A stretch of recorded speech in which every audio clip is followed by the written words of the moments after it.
Rebecca was just 13 when she met her abuser, William John Garnett Amendola. He had a quiet apartment and a full fridge of food, which were not things I was familiar with as a poor child, and a very rambunctious environment, you could say, with a lot of emotional dysregulation where children are screaming a lot and parents are screaming a lot.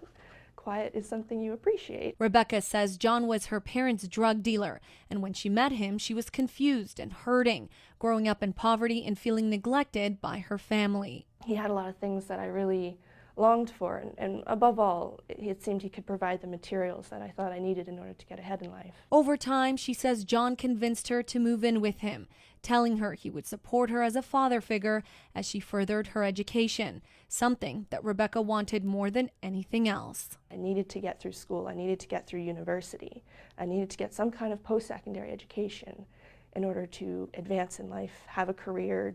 After moving in with John, Rebecca says he began emotionally abusing her, manipulating her into thinking he was the only person who cared about her and she needed him in order to survive. I just wanted his attention and I didn't want him to be mad at me, to say no.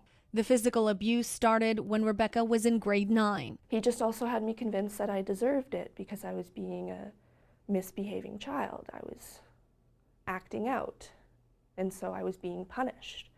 While still in high school, Rebecca says John began to sexually abuse her. Even though he was abusing me, that he was taking care of me still. So the abuse was a cost for him taking care of me. That was my home. What did you think when he was saying this to you? My body is a price I'm willing to pay to get someone to love me. Rebecca missed a lot of school due to her physical injuries sustained from all the abuse. But despite this, she maintained a grade A average, getting into Western University, where she would ultimately meet someone who would provide her a temporary escape. Tomorrow isn't going to get better until I make it better.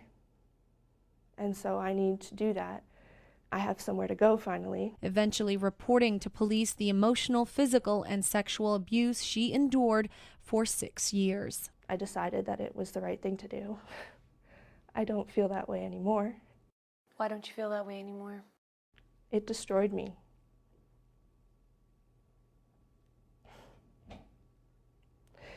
Before I was in the courts, even though I had been raped, even though I had been beaten, I was still really driven to want to help the world and be the change I want to see in the world. I still try my best every day.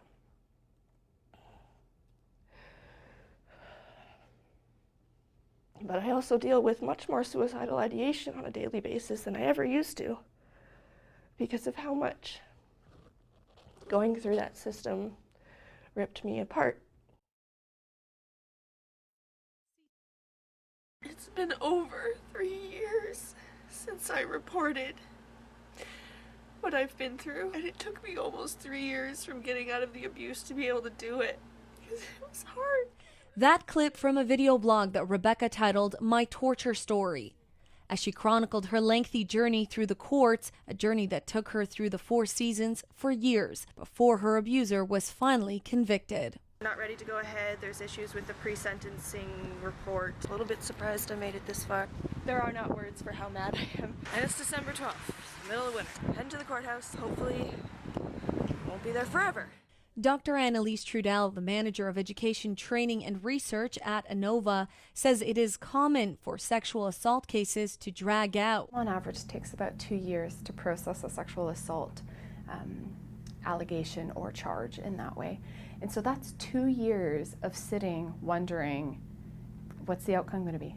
Like, am I going to get justice? What is justice? Is justice that he is found guilty? In Rebecca's case, her abuser John Amendola pled guilty, but she says he found ways to manipulate the system. The court system is so outrageously slow that women will move on with their lives and actually decide they no longer want to take their case through the criminal justice system because they frankly can't afford to put their life on hold for 3 or more years.